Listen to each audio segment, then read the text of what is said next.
assunto é na Band News FM. Murilo Rocha, não vou falar que você chegou agora, já está aqui conosco desde cedinho, participou da entrevista com o presidente Lula, outras duas rádios aqui de Minas Gerais, Itatiaia e ai meu Deus, Mundo Feliz. Mundo Melhor. Mundo Melhor, nossa colega lá de Governador Valadares. Murilo, destaques dessa entrevista, longa entrevista com o presidente. Bom dia, mais uma vez. Bom dia a você, a Luciana, ao nosso ouvinte. Sem dúvida, uma entrevista de cerca de 50 minutos, mais ou menos, e o presidente abordou vários assuntos, né? Política internacional, política doméstica e também assuntos relativos a Minas Gerais. Acho que a gente pode começar falando um pouco aí que tem até repercutido a entrevista em alguns portais nacionais, são as falas do presidente a respeito de Gaza, né? Ontem, só para contextualizar, o presidente norte-americano, Donald Trump, ele disse em entrevista ao lado do premier de Israel, do primeiro-ministro de Israel, Benjamin Netanyahu, ele disse que os Estados Unidos quer ocupar Gaza e remover os palestinos de Gaza. Eu fiz essa pergunta ao presidente, o que ele acha dessas declarações do Trump sobre Gaza, e o presidente falou que considera uma coisa praticamente incompreensível. Condenou, falou que a Palestina é dos palestinos, que eles não têm para onde ir, e que os Estados Unidos apoiaram Israel no que o Lula chamou de genocídio. A gente não sei se a gente tem essa sonora aí. Vamos rodar para a gente escutar as palavras do presidente sobre esse assunto.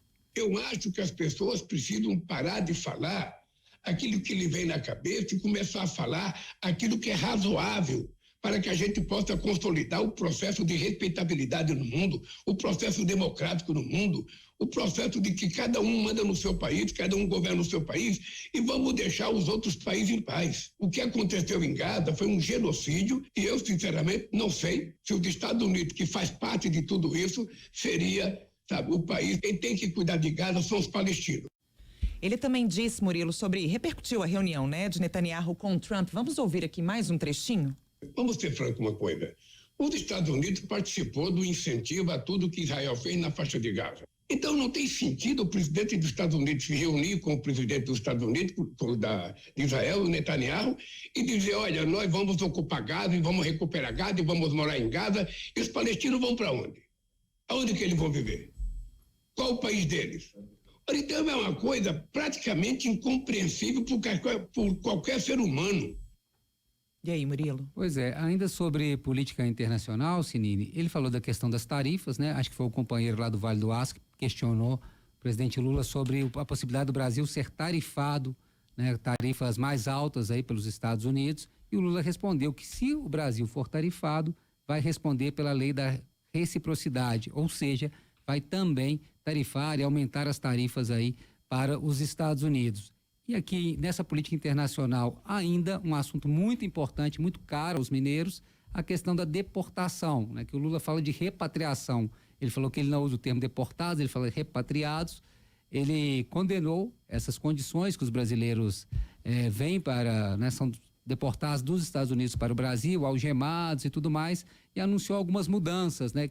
O que o governo brasileiro pode fazer. Falou que há conversa, sim, entre as partes diplomáticas dos países, que há conversa nesse sentido, mas falou que o Brasil, já a partir de sexta-feira, quando recebe um novo voo, ele falou da questão de onde chegará esse voo. A gente já tinha adiantado aqui na Band News que provavelmente esse voo chegaria em Fortaleza e não em Confins, justamente para que os deportados não viajem algemados sobre solo brasileiro. E o Lula confirmou essa informação, falando da chegada em Fortaleza e comentando também, contextualizando esse cenário aí de deportação de imigrantes sob a gestão Trump, e ele lembrou que isso também já vem há mais tempo, né? Não vem de agora. Dia 7 vai chegar um avião, eu fui informado que vai chegar um avião, ele vai parar em Fortaleza. Aí nós vamos ver quantas pessoas tem, de que estado são as pessoas, para a gente poder cuidar quando chegarem aqui.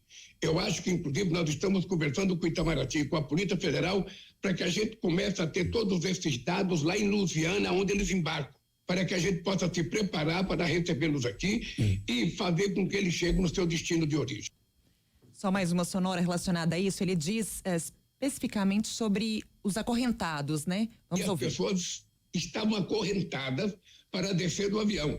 e eles queriam levar as pessoas acorrentadas para Minas Gerais. A nossa Polícia Federal interveio, o nosso Ministério das Relações Exteriores interveio, a nossa Ministra dos Direitos Humanos interveio, e nós então acertamos que eles não iam poder ser acorrentados. Ou seja, enquanto eles estão dentro do avião, no território americano, eles são cidadãos que pertencem à política e à lei dos Estados Unidos. Mas quando eles chegam no território nacional, que o avião abre a porta, eles estão submetidos à legislação brasileira, e disso nós vamos cuidar. Só chama atenção, Murilo, a gente fez uma entrevista aqui com um representante, né, da DPU, da Defensoria Pública da União, diz que isso não é de agora, essa situação já desde 2022, a Defensoria Pública já havia feito relatos, já havia feito uma representação junto ao governo federal sobre a situação dos deportados, e o Ministério dos Direitos Humanos, o governo federal, a Polícia Federal só entrou nesse caso recente porque os repatriados ou deportados conseguiram arrombar uma porta e chegar até a asa da aeronave para pedir socorro.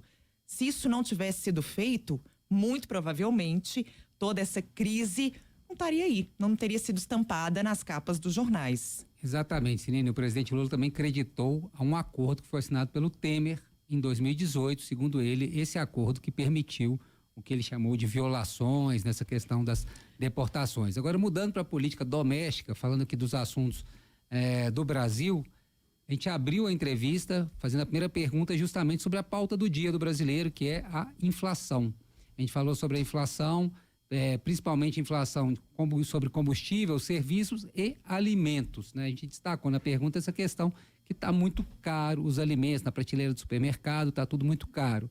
O presidente reconheceu, disse que a principal preocupação do governo hoje é a questão da inflação e adiantou aí que vai fazer uma reunião ainda essa semana com o ministro da Fazenda, Fernando Haddad, e também representantes do setor de alimentos. Ele se destacou aí o pessoal ligado ao setor de carne, que ele vai se reunir com essas pessoas para entender o que está acontecendo e ver o que pode fazer. Ainda questionei se vai vir algum plano, alguma medida assim de abrangência nacional, um plano econômico ou fiscal. O presidente não quis precisar nada, falou mais dessas reuniões, foi de forma genérica, que é uma preocupação e que eles vão tentar controlar. Em outro momento, até mais na frente, ele falou que era uma questão, inclusive, que 2025 é o ano da colheita, tudo mais, que esse ano a população vai ver os resultados do governo Lula, mas a pauta do dia, sem dúvida, é a inflação. Vamos ver o que o presidente disse sobre isso. Nós temos consciência que nós vamos baixar a inflação, nós temos consciência que nós vamos baixar o custo de vida e nós temos consciência que a cesta básica vai ficar mais acessível ao povo brasileiro, porque é disso que o povo precisa, alimento barato, de qualidade na mesa. E o governo inteiro está trabalhando com isso. Ainda ontem eu fiz uma reunião com a Fazenda e nós vamos encontrar uma solução. Eu tenho uma reunião essa semana com o pessoal da carne, com o pessoal do Ministério da Agricultura, para que a gente encontre uma solução de fazer com que esse alimento chegue na mesa do trabalhador, compatível com o poder aquisitivo do trabalhador. Murilo, sabe quanto custa a cesta básica em Belo Horizonte? Olha, eu fiz uma pesquisa para a entrevista, ela está custando quase 53% do valor do salário mínimo. R$ 748,05. Olha só, o cara que recebe salário mínimo, ele compromete mais da metade da renda dele, 53%, para comprar a cesta básica, né? Como é que fica as outras coisas? Transporte, como é que fica o lazer, a cultura, que dinheiro que sobra para outros gastos, né? Com os filhos, enfim. Se só com a cesta básica fica comprometido 53%, a gente ouviu aí o que o presidente Lula falou sobre isso. Sinine, outro assunto importante que o presidente Lula falou, e aí trazendo aqui para Minas Gerais, a questão de dois políticos mineiros aí mineiros de projeção nacional. Um deles é o ministro Alexandre Silveira, ministro de Minas e Energia. O Lula garantiu que ele permanece no cargo, né? Tá se discutindo agora a reforma ministerial a partir, né, desses meses. E o Lula garantiu que Alexandre Silveira tem feito um ótimo trabalho, palavras do Lula, à frente do Ministério de Minas e Energia, então que ele permanece no cargo. E foi questionado pela até nossa colega Edilene Lopes, da Rádio Itatiaia, ele foi questionado sobre a questão de Rodrigo Pacheco. Foi questionado se Rodrigo Pacheco vai ganhar um cargo também na esplanada dos ministérios, e vamos ver o que o Lula falou aí sobre especificamente Rodrigo Pacheco, o que ele quer e o que ele pensa para Rodrigo Pacheco. Olha, eu tenho uma aliança muito forte com o partido do Rodrigo Pacheco, com o PSD. O meu sonho com o Pacheco, eu estou tentando há muito tempo conversar com o Rodrigo Pacheco para mostrar que ele é hoje a figura pública mais importante de Minas Gerais. E que se ele quiser ser candidato a governador, ele poderá ser o futuro governador de Minas Gerais. É só ele querer, para a gente trabalhar, para que ele possa ser eleito governador. Ele vai ter que decidir. Ou seja, né, ele jogou aí, transferiu a responsabilidade para o Pacheco. A gente sabe que nesse momento o senador Rodrigo Pacheco ainda tem dúvidas se é o melhor plano para ele essa candidatura ao governo de Minas. Ele tem medo ali de um desempenho ruim nas urnas. Mas o presidente Lula está aí já colocando o seu apoio, né? O que não é pouca coisa, o apoio do Planalto, o apoio do governo federal para uma possível candidatura de Rodrigo Pacheco. Você acha que isso bateu nos petistas, né? Nos deputados petistas, enfim, nas pessoas do PT que almejam um possível cargo ao executivo estadual? Como que você acha que essa fala do Lula bateu nessas pessoas? Ô, Sinine, sinceramente, acho que o PT de Minas está num momento tão fragilizado, está sem nenhuma liderança, e há muitos anos o Lula já vem fazendo isso, né? Vem fazendo alianças que deixam o PT de lado. Na eleição à Prefeitura de Belo Horizonte, por exemplo, ele ficou fora para não apoiar o PSD, que ele queria apoiar o Fuad, né? Então ele não entrou e tínhamos um candidato do PT, que era o deputado Rogério Correia. Então acho que ele não vê nenhuma liderança, acho que o PT mineiro já se acostumou com isso. Tá meio como aquele cachorro ali que já tomou umas lambadas ali, já fica meio acomodado, assim. Acho que o PT mineiro tá nessa situação, né? Claro que ele queria ter um candidato próprio, mas entende também que não tem um nome, e o Lula já decretando aí praticamente que se tiver que ter um candidato, que esse candidato seja Rodrigo Pacheco, do PSD. Acho que a missão do Lula agora é convencer o Pacheco, né? O Pacheco, acho que ele almeja aí algum tribunal federal, né? Seja o Superior Tribunal de Justiça ou o Supremo Tribunal Federal, seria o sonho do Pacheco, mas, né, talvez ele vá aí ser convencido pelo Kassab, pelo Lula, para sair como candidato ao governo de Minas, tendo que enfrentar, por exemplo, o vice-governador Matheus Simões, que já está trabalhando sua pré-candidatura há algum tempo, tendo que enfrentar talvez Cleitinho, caso seja candidato, o senador Cleitinho, colega dele lá de Senado. Ou seja, não é um cenário tão fácil para o Pacheco, então por isso ele está hesitando, mas temos a pressão do Lula sobre essa questão. Sinine, um outro ponto interessante, só para a gente ir já encaminhando aqui, que a entrevista foi muito longa, né? Teve muitos assuntos, foi muito boa, repercutiu bem, mas é a questão da dívida de Minas, o PROPAG, o Programa de Pagamento de Dívidas.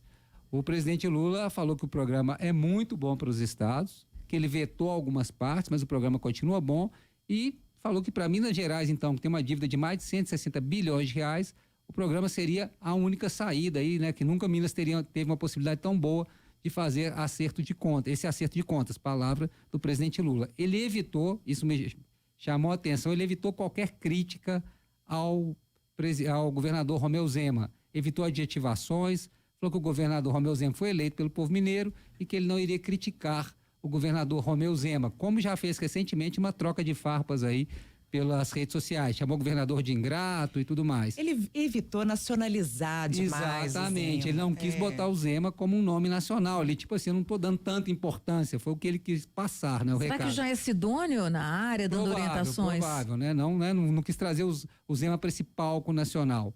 Então ele falou ali que evitaria as críticas, e depois, quando questionado, eu perguntei para ele sobre como ficam as estatais mineiras que fazem parte do PROPAG, a possibilidade de abater a dívida de Minas com ativos, né?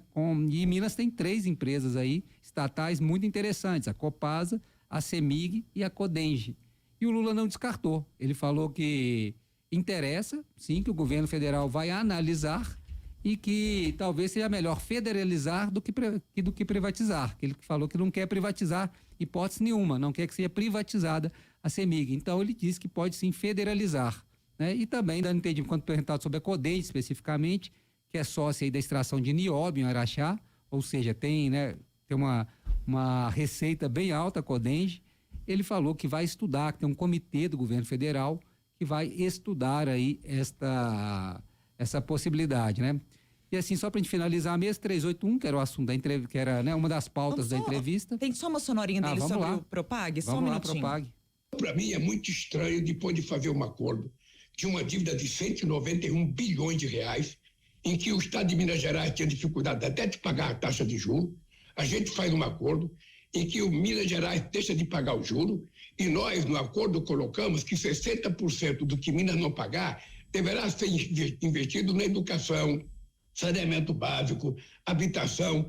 E quando eu fico sabendo que o governador de Minas Gerais tem feito crítica, diz que vai recorrer para derrubar o veto que eu fiz um veto em tudo aquilo que a Advocacia Geral da União disse que era inconstitucional. Eu fiz o veto. E fiz o veto consciente de que eles podem derrubar. O Congresso Nacional tem soberania para derrubar o veto. E eu tenho soberania para recorrer, ou seja, é um processo normal. O que eu acho é que o governador deveria apenas respeitar que nós fizemos uma coisa que eles não conseguiram fazer. É importante respeitar. É importante dizer para o povo de Meiro que o Pimentel pagava a dívida, o Pimentel conquistou na justiça, junto com a ministra Rosa Weber, o direito de não pagar, mas quem conquistou esse direito, na verdade, foi o Zema, que entrou no governo depois. Então, durante todo o período que ele governou, ele não pagou. Achei interessante quando ele fala que quer privatizar, privatiza, vende e me dá o dinheiro para o governo federal. Eu não quero estatal privatizado, eu não quero, né, nenhuma empresa privatizada. Privatize você e me passa o dinheiro, né? O dinheiro que cabe ao governo federal. Exatamente. Agora, a questão da 381, aí ele falou que vai ser lançada amanhã, né? Vai dar início amanhã, a questão da concessão. Não precisou a data que o governo federal irá fazer obras no trecho que cabe ao governo federal, que é entre Belo Horizonte e Sabará. Falou sim que o governo vai fazer, que o ministro Renan, que estará aqui amanhã, Renan Filho, ministro dos Transportes, vai falar sobre isso, mas ele mesmo... Alexandre vem também. O Alexandre Silveira, de Minas Energia também, mas ele pegou e não quis cravar uma data. Falou de forma bem genérica ali, saiu pela tangente, e não quis cravar uma data para essa obra. Para finalizar, uma promessa do presidente Lula, que nós aqui, especialmente da Band News, vamos ficar muito atentos, fizemos o convite e o presidente se comprometeu a vir aqui, sentar na bancada aqui com nós três, para poder responder às nossas perguntas e, claro, as perguntas dos nossos ouvintes. O presidente se comprometeu e a gente vai ficar cobrando agora. Já mandei para a assessora dele aqui, falando, na próxima visita dele, já está a cadeira reservada aqui para o presidente Lula, para a gente poder aí, sabe, perguntar essas questões de Minas, levar também as dúvidas dos nossos ouvintes para o presidente. É isso, Sinine, Luciana.